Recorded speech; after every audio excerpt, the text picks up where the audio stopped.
Welcome to Faith Fondue, a podcast featuring author and speaker Haley DeMaria and teacher and blogger Ann Strickers. Faith Fondue will feature a melting pot of topics, ignited by a flame, our faith, and guided by the Holy Spirit. It is the week of February 13th. This is Season 3, Episode 3, and Ann, it is Super Bowl Sunday. How was your week? Good morning, Haley. Hard to believe it's Super Bowl Sunday. As most of our listeners know, it's a week later this year because the NFL extended to 17 games. So I do feel a little bit off because tomorrow is Valentines Day, which I was curious to know if you did any research on Saint Valentine. But yes, today we will talk a little bit about some milestones, some moments, some developments, some spinal cord injuries, today's gospel, and whatever else we have cooking. So talk to me, Haley. Where do you want to start? Okay, so let's start with the Super Bowl. I am glad that you pointed out that it is a week later. I think I knew that. I obviously knew that we went to 17 games. One thing that's really interesting for me, I think about every year. So, and of course, we talked about a couple weekends ago, I celebrated the 30th anniversary of our bus accident. The accident took place early on a Friday morning, January 24th. 2 days later, January 26th, was the Super Bowl. So that is it was a blowout. The Washington Redskins killed the Buffalo Bills. That was back in the early 90s when the Buffalo Bills kind of went through that straight 4-year period where they lost every year. But it's a moment in my book, but in my story, but really just in my mind and part of my thought process as I always move through that anniversary weekend. I remember so clearly, I love football. I grew up and still am such a huge football fan. I love the Super Bowl. I love the whole day and everything around it, for better or worse. And I remember that night the game was on and how meaningless it was to me, just knowing what we were going through that weekend. And so that's something that I always think about. It's interesting because, of course, that's January 26th. And here we are 3 weeks later. It just keeps it's going to turn into March Madness soon if they keep adding more to it. So I always, in my mind, I think the last several years, of course, it's been the first weekend in February, just dawned on me now really how late it is. But it doesn't take away from it. Still the Super Bowl. It's exciting. We have always had a Super Bowl party. We had a scaled down version last year. We just invited, one family over. Jamie and I are watching the Super Bowl tonight by ourselves. It is just the two of us, probably for the first time since before my kids were born. So it'll be a little bit of a different one, but looking forward to it. All of that's so interesting on so many levels. First of all, yes, I do not have big plans for the Super Bowl. People have asked me, am I excited? I spent so much emotional energy on the Niners getting there that, at that point you can only give so much. But I do an assignment in sports and spirituality called Faith and Football, whereby my students research both teams, the city, their fan base, specific players, the faith life of certain players. It's super fun. They bring a snack to share and or canned good for our local food bank, because Americans eat more on Super Bowl Sunday than any other day of the year, minus Thanksgiving Day. So I like to kind of tie in those ideas. But I went to Mass this morning and I was a little disappointed. The pastor didn't even mention that it was Super Bowl Sunday. It's usually a day with a lot of energy and excitement around it. And Haley, I'm going to dinner with my roommates as well. I'm playing golf. It feels a little different. It shouldn't. But, go Bengals, I guess. They kind of have a compelling story, the Cinderella team and Joe Burrow and their young coach. I mean, it's still exciting. I have to admit, both teams are very interesting. So I hope it's a great game. I will check in on the halftime show. I usually enjoy that. We'll see where it goes. Well, certainly a lot to talk about and a lot to think about. There's something to be said for not having an emotional stake in the game. I think there's something, of course, when our team is in it, it is we are really passionate about it. But I'm with you. Just hoping for a good game, hoping for entertaining commercials, everything that goes with it. But it's lacking some things this year, and I don't know what that is. It's right in the middle of the Winter Olympics. Perhaps we're a little pulled back and forth between what we want to watch there. But we'll be watching, we'll be cheering. I hope the Bengals win. I don't really care, but again, hoping for a good game.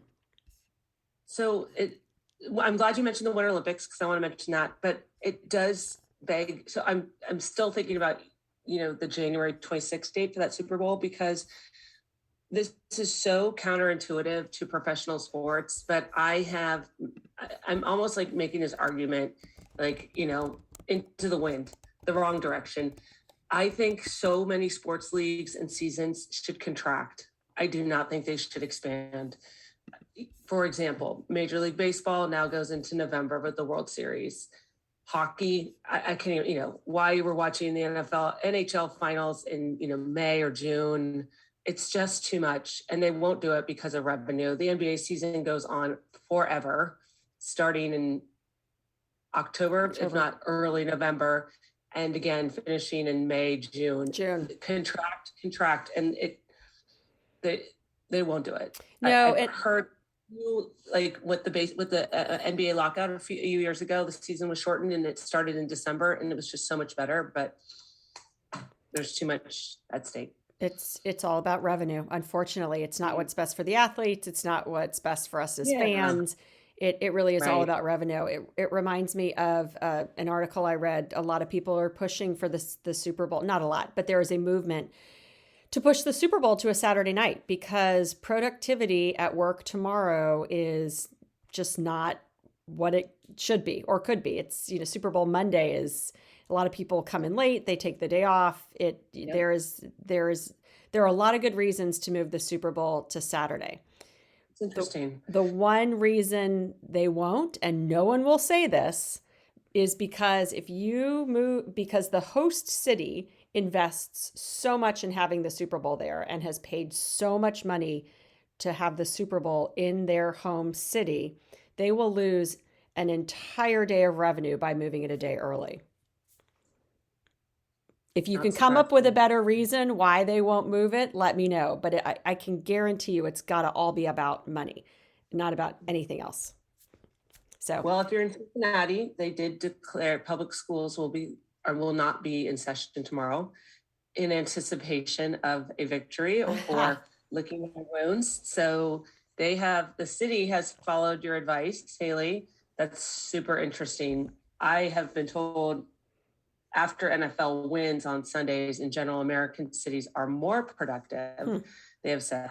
But the Super Bowl is a different animal because of, like you were saying, you have a party every year. It's a great reason to get together. I usually go to one. I'm not this year. I don't know if it's still a COVID hangover or whatnot, but you did mention the Winter Olympics and they've been fantastic. And I asked my students to tell me what is the Olympic spirit. And a number of them really struggled to describe what is the Olympic spirit. And I don't know, I don't know for how many Americans they grew up loving the Olympics, watching the Olympics. Winter games often draw less viewers, fewer contests, maybe fewer people identify with some of the sports than they do with the summer games. But people have been asking, are the Olympics as popular? I hope they are always as popular and meaningful. They certainly are for the athletes. Any thoughts on that? So yes, because I like most Americans prefer the Summer Olympics over the Winter Olympic Games, probably because they are sports that I identify with more and are more familiar with. But I have taken a particular interest in this Winter Olympics, and I don't know why. I've watched them more than I typically do. I appreciate the stories behind it. I'm still very fascinated, and we don't need to get into this because, as we have always claimed, our podcast is like Switzerland and very politically neutral. The idea that the games were even held in China is super controversial. But one thing that's was in particularly interesting to me and my own growth, I think maybe as a person or awareness, is the story of Shaun White. So he, of course, is the most famous snowboarder out there Yeah. and really founded the sport in terms of being a Hmm. pioneer for awareness. This is his fifth Olympic Games. It's his last Olympic Games. I watched his last run. He was very emotional. I was emotional for him. I have zero interest in snowboarding. And I remember when snowboarding was, first became part of the Olympics, and he Yes. was the flying tomato, and he had this massive Yep. wave of red hair. And I remember thinking, that is a, I was just, I really, I can't even remember. And I'm not even sure I want to admit what I thought about the sport. I was quite appalled that this snowboarding sport with these crazy kids with long hair were sullying the Olympics in a certain way, which I hold in such high esteem. I just was 20 years younger, and I don't know what, but it was amazing for me to see how much I enjoyed watching the snowboarding and appreciating it as a sport, and really in awe of Shaun White and what he has done to grow the sport. This is something he's clearly passionate about. I loved seeing him cheer for the younger snowboarders, for the 16-year-old boy from Japan who won the gold medal, who did moves that Shaun White has never done, and knowing that he laid that foundation, and then he's cheering for the future of the sport. It was really neat to see, but it also reminded me that I need to not probably be so judgmental about things that I don't know, because clearly 20 years ago when snowboarding came out, I knew nothing about it. I thought it was this kind of renegade, off kilter sport, and I've really grown to appreciate it. Yeah. Well, I think about a couple things. Sports do develop and grow, and that's certainly happened in our lifetime. And it is interesting because you're right. It is not a sport that we necessarily our parents would have taught to us or we would have been familiarized with. And now you ask people, and they identify as either a snowboarder or a skier. There's no doubt about that. So just to see the development of this sport, the growth and how it changes, and that's true with any sport. I can't speak to swimming in terms of like how it's changed over time based on a suit, but I know in golf is certainly regarded as much more athletic today than it ever was. The equipment has only improved. Has the game changed? Well, yeah, because of the equipment, but that's an interesting way to frame what he did and how you appreciate it. I don't snowboard, I don't ski, but I certainly see their athleticism. And, that's probably something we just have to put a context for. So yeah, I thought one of his remarks was that he was just glad to be done because the pressure is off. The pressure to be number one, the pressure to perform. So congratulations to him on a great career. And I'm sure this is not the end of snowboarding for him, but to compete at the highest level, he can close that chapter. And hopefully just enjoy it, without the pressure, Yeah. right? To just snap on the snowboard and have a good time. It is kind of cool. I certainly do not have that type of personality because every sport does kind of have its own personality. So you're right in terms of renegade, A little edgy. adrenaline seeking. That would not, that does not resonate with me. I think it's cool. It's just not the way I'm wired. But for those people that are, I'm glad they have that outlet and that way to be in the, snow. It's Yes. beautiful. Yeah, absolutely. Absolutely. All right. So what else do you have going on this week? Winter Olympics, Super Bowl. What's going on, Anne? Yeah, well, I guess what I'd like to share, and it'll be related to what I'm going to speak about in the spiritual stew. I started a blog in 2009, and I have now had 1,000 posts. So I want to kind of earmark that. This is so typical me. I thought I had published 999 and I was gearing up for number 1,000. And I actually hit publish on number 1,000. So I will celebrate technically 1,001 as Okay. the landmark or milestone.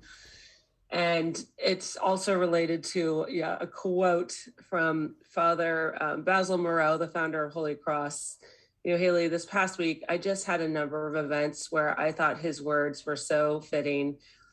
He says the following: we need a sense of balance to keep us well poised between praise and ridicule. The important point is for us to accept everything with equal conformity to the will of God. I swear, I don't know if you have these weeks. I had things this week that, went really well, and things that were, I messed up. I just messed up, or people see things differently than I do, and I feel ridiculed, and it really keeps us human. So for those of our listeners who want to, maybe can share in those moments where we have both. Overall, I would say my blog has been a source of great joy. I do not feel like it's something, it's overall very positive, very uplifting. It's not a place that I am overly critical of society or sport in particular, or the Catholic Church. That's not the point of it. But you write something that's personal, and you don't know. You don't know how people are going to receive it. Or I had meetings this week where I just felt very humbled. And thank you, Father Moreau. It's all part of being human and conforming to the will of God. So it is a milestone, and I'm happy to share Notre Dame Women Connect. We will be offering a retreat, reunion weekend, and the theme will be on milestones. So we'll gather around the 50th anniversary of coeducation at Notre Dame. And the retreat is entitled Called to Be Daughters of God, the Grace of Milestones. So looking forward to that milestone that you and I share in common, Notre Dame being coeducational, but celebrating 1,000 blog posts, or in this case, 1,001. That's exciting. That is something to reflect on. Think of the words that you've written over the past 1,000 blog posts, and think, because if you've probably learned, and it might have taken a while to learn, every blog post is going to connect with at least someone, right? Someone's going to read something in there, and they're going to have kind of an moment. And I'm sure there's more than one in many of them. But so think of it that way. I mean, that's a huge milestone. 1,000 blog posts, that's 1,000 lives you've touched in some way. And that's really the goal too. So congratulations on that. Thank you. Yeah, it's been really fun, and it's a creative outlet for me. And my hope is not that everyone has a blog post. My hope is that everyone has a creative outlet somewhere where they can express themselves, whether it's through music, art, poetry, even sport. For me, it's writing a blog, and it's also kind of a barometer on my, I don't know if you want to say, not necessarily mental health or spiritual health, but it's part of it, because in order to be creative, you have to have enough sort of tension in your life, or like in demands, so that there's a timeliness to it, but also enough rest that these ideas can kind of spring up and be born. So whatever that is for people, yeah, and it. I do think I've read your blog, and it is a spiritual exercise. I have found, and I've been very lax in any sort of blogging on my own website. There are times where I'm very good about it. There's times when I'm really terrible, and I go through month-long droughts. But what I find is the opportunity to reflect, because of course we don't just sit down and write. We think about something, or an idea comes to mind during the week, and we make a note of it, or it really is a spiritual exercise to get into the mode of constantly thinking about what you're going to write about, and then putting it all together in a way that you do so well, which is tying different moments and parts of your lives together, one being sport and spirituality. So it is a spiritual exercise, and I think it's very good for your spiritual and mental health to have that time to reflect, because it does take time, and it takes time for yourself, and it takes time where it's just you and your thoughts. And I think that's good for everyone. It's not something I've been as good about for various reasons, but so congratulations, not only for sharing, but also for the gift that you've given yourself as well.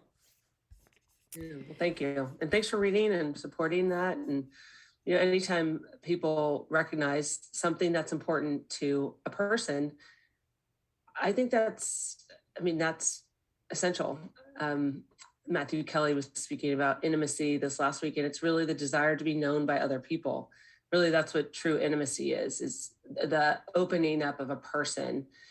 Sometimes we say vulnerability, but I think, intimacy is a place where a person feels close that they can open themselves up. So we are all have different levels of comfort with that. And, I do open myself up through a blog, but I do think artists do that or poets do Hmm. that. They are creating something. Yeah, they are vulnerable. They are creating something. It is an intimate, act or good, if you will. So maybe some things for people to chew on there in this stew, our Yes, spiritual.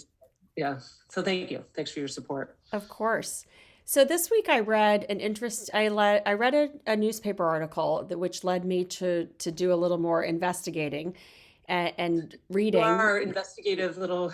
I am. You're a Well, reporter. Great. again, in addition to not growing up Catholic, this is just not something that was part of my upbringing. So, as I tell parents at school, our children don't know things unless we teach it to them. So they don't know how to say thank you unless we teach them, or they don't know how to share unless we teach them. Very basic skills that we think everyone should know. And I feel that way Amen. about my faith and the Catholic Church. I don't know any of this unless I'm going to read about it because I wasn't raised this way. So I read an article about some assistant rectors in dorms at the University of Notre Dame, in women's dorms, and how they are. There was two of them in particular that this article referenced. They are masters in theology students, or getting their masters in divinity, and they have started lecturing or sharing reflections on the gospel at the end of Mass,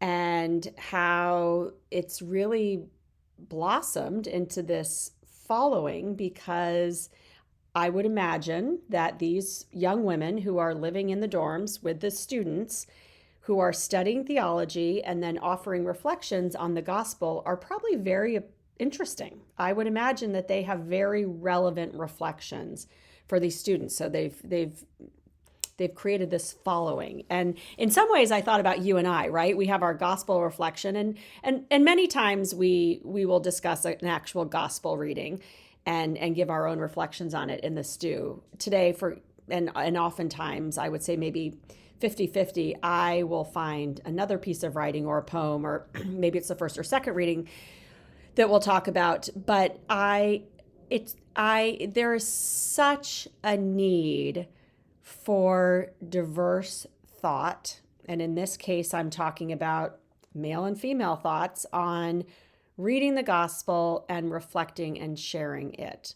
There are, I don't know what the percentage of population from male to female people in the world are, but let's just say 50%. We Pretty only close. have we only have male deacons and priests who are offering their thoughts on the gospel. They can only have the male perspective. And what a gift it is for these young women, these assistant rectors, and perhaps I would like to think you and I sharing our female thoughts on the gospel and how we see it in terms of being women. So I started reading about that and investigating it because I obviously know we have the Pope, and then we have the cardinals, and then we have the bishops, and then you go down to the priests in the hierarchy of the Catholic Church, and then we have deacons. And I think I knew that deacons were ordained, but I didn't quite. That was something that was reaffirmed for me. Whether I knew it or not, I was reading about that, and that deacons can only be male. I think I knew that too, but again, I'm reading all about this week. Okay. And what I didn't know was that there are two different kinds of deacons. You have transitional deacons and permanent deacons.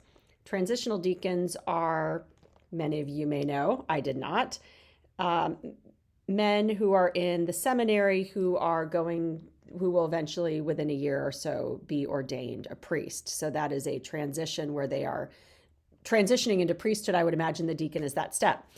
Permanent deacons are ordained deacons. They can be married. They cannot get married while they are a deacon. They have to already be married. Their wife has to be part of the process. There's a whole bunch of different roles, but they can be married. But none of them can be women. And the Pope Francis has put together a commission to investigate that. Should they allow women to be deacons? And I am going to be super curious to see what comes out of this because, of course, my thought is yes, because we just can speak and preach, and God's going to work through us like God's going to work through a male deacon. And I will be curious to see what comes of this. I will be following it more carefully than I was 2 weeks ago when I had no idea about this. I will say that the official spokesperson from Notre Dame said that they will follow what the Pope says and what comes out of it. Anyway, just really interesting for me as part of, again, my own faith growth was learning about what this would be like. I have always thought that being a priest and being able to share and connect with people in a very spiritual way would be really powerful. I think that's what you do during your blog. I think that's what I know that's what I try to do when I share my own story and preach or speak or present, maybe is a better word. But it's so powerful to connect with people in that very raw spiritual way. And what a gift it would be for so many people to have that female perspective begin to be shared in the Catholic faith. Of course, there are many other faiths that have been doing it a lot longer for many years. So super interesting for me personally to just read through that and learn more about that this week. Thank you for sharing. I was not aware of that. I think it's about what was happening at Notre Dame, and I'm really encouraged because a friend of mine who lives in a dorm, Notre Dame might be a good bellwether for Catholicism in the country. I personally think that there's definitely people on the left and on the right that think one thing or another about the University of Notre Dame, but I do think Notre Dame has a lofty goal of being the preeminent Catholic university, and it should, hey, go for it. However, because it does have the left and the right, and it has everything in between, it's interesting to hear when I hear that more students are not going to dorm mass. It aches my heart because it's such a formative part of my experience at in Farley Hall as a alumna, etc. So they're finding a way to connect with young people. I've been at schools where the priest, the presider, will get out of, quote unquote, out of the way to allow for a, quote unquote, reflection on the gospel, because you can't call it a homily. But this seems interesting to me because what I'm hearing you say, Haley, is they're still going through the mass, and then at the end, they're offering a reflection that is probably nourishing, thoughtful, relevant. If it's feeding our sheep, I think that's wonderful. And Notre Dame is being respectful by saying we will honor what the Holy Father says in light of all of this. I do think there was a time where there were female deacons. I think there's historical precedent for allowing a female diaconate. That is part of the exploration. There's no precedent for female priests. That's part of the tension or problems. But it would certainly be a gift. My only other question is, we live in a society that's increasingly blurring lines about gender. And so of course, a female's voice matters, but I was told recently not to call students, it was a context, daughters or sons. It was to refer to them as child. So I don't know. One step at a time, Anne. Pope Francis. Pope Francis is trying to change 2,000 years of the Catholic Church here, and so we'll see. Let's take it one step at a time. But you're right. We live in a very transitional, complicated, highly politically charged, even though it shouldn't be, society. And I think that is exactly why we need so many more voices for that spiritual nourishment. We're losing it. I had a really interesting conversation with someone last week about the media and not as it relates to the news, but as it relates to programming. And the programming that is out there for young people is in his words, really awful. If those are the only role models that our young people are seeing on TV, and we were talking about a couple of particular shows, they don't Sure. know any different. It goes back to what I said several minutes ago about if we don't teach our children something, they don't know it. So if they are only exposed to a certain type of programming that is prevalent, that's all they're going to know. They're going to think that's the only path, and that we need to balance it out with what many people would probably call wholesome paths, or just programming and media that has a different influence. I don't want to say a positive influence. I happen to think it's a positive influence, but that's just my perception. But just a different perspective and a different influence. Just like I believe in how essential it is to hear from female leaders in the church. Yeah. No, I don't disagree. That that was your initial point, is that diverse points of view, diverse voices, we all benefit from that. Mm-hmm. There was a quote recently that you cannot have unity without diversity. And it was maybe speaking to the reality of the human experience. So thank you for sharing that. Really, I wonder if they tape any of those, but these students who are getting their MDiv, they have to preach. That's part of it. It's something for, a number of all Holy Cross priests have a master's in divinity. So part of their formation is homiletics. So it's great that these women have found a place by which to use that gift.